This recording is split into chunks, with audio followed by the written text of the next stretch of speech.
जालन्यात आज व्यापाऱ्यांचा एकदिवसीय बंद आहे। जालना नांदेड समृद्धी महामार्ग बाधित शेतकऱ्यांच्या मागणीला पाठिंबा म्हणून हा एकदिवसीय बंद पुकारलाय। बंदला व्यापाऱ्यांनी उत्स्फूर्त प्रतिसाद दिलेला आहे। जालना नांदेड समृद्धी महामार्गात गेलेल्या जमिनीला योग्य मोबदला देण्यात यावा या मागणीसाठी आज जालन्यातील व्यापाऱ्यांनी एक दिवसीय बंद पुकारलेला आहे। मी सध्या जालना शहरातील सावरकर चौकात उभा आहे। या ठिकाणी आपण पाहू शकता की या ठिकाणी जालन्यातील जे सर्व दुकानं आहेत ते बंद ठेवण्यात आलेले आहेत आणि व्यापाऱ्यांनी या बंदला उत्स्फूर्त प्रतिसाद दिल्याचं पाहायला मिळत आहे।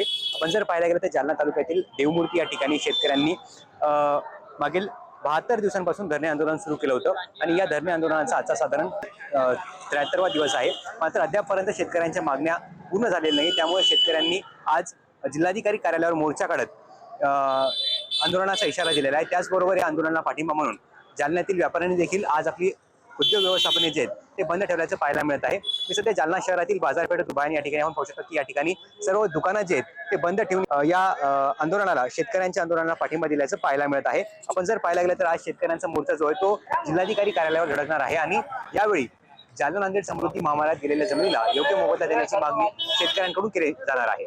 गौरव साळी, पुढारी न्यूज, जालना।